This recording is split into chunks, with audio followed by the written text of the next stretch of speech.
So our lab studies, as you said, environmental responses, and in yeast, mostly in fungi, budding yeast. What we found is that yeast cells have a common response to diverse types of stresses.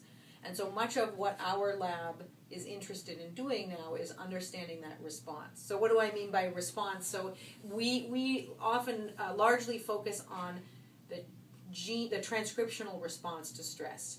So when cells are exposed to some kind of stimulus, they change the expression of their genome. So some genes get induced in expression. When I say expression, what I'm talking about is the transcripts for those genes go up in abundance.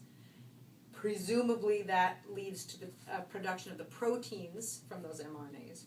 A lot of genes go down in expression, their transcript abundance goes down. And so the environmental stress response in yeast is a common transcriptional response, common response across a bunch of different genes that occurs after cells are exposed to many different types of stress. So we are trying to understand what the function of that is and how it's regulated.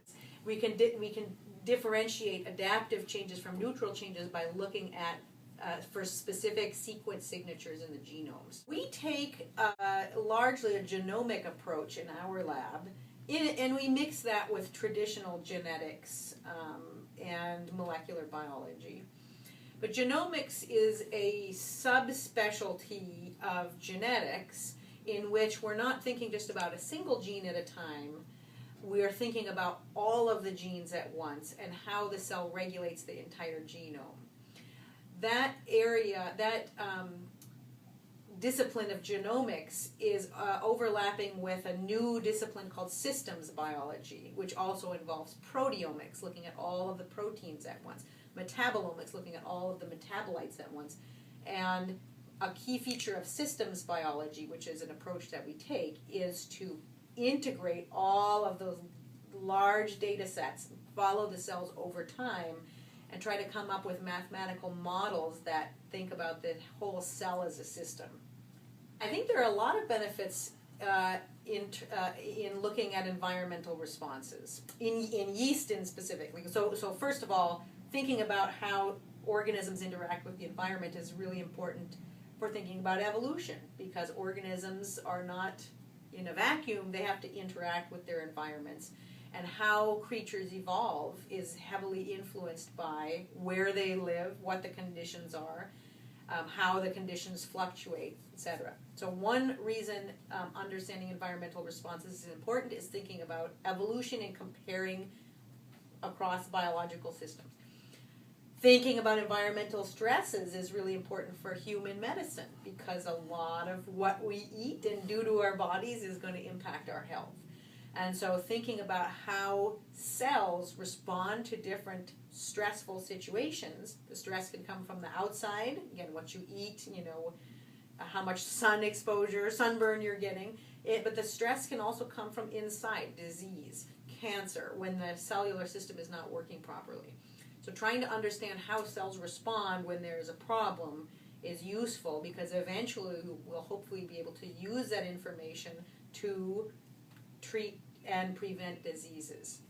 And then finally, there's another benefit to studying environmental stress in yeast, and that is, as you alluded to, yeast cells, Saccharomyces cerevisiae, are used for several industrial processes. So making bioethanol, for example, for fuel, making wine and beer and bread, and several other natural products. And so it turns out that in an industrial setting, especially when you're talking about making ethanol or biofuels or, super beer, as some companies now make at high concentrations of ethanol, those metabolites and the industrial processes are stressful. So in order to maximize efficiency, we want to minimize the stress of the cells. And one area, just to give you one example of that, our lab is really interested in biofuel production using budding yeast, Saccharomyces cerevisiae. And we're interested in making bioethanol production much more efficient than it currently is.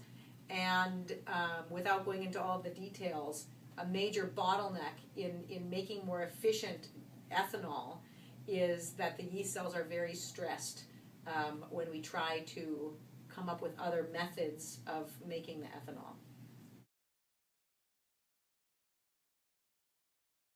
The most important thing to think about as an undergraduate is that when you graduate from here and you are looking for jobs, most of you probably don't want to think about that right now, your grades are going to barely matter.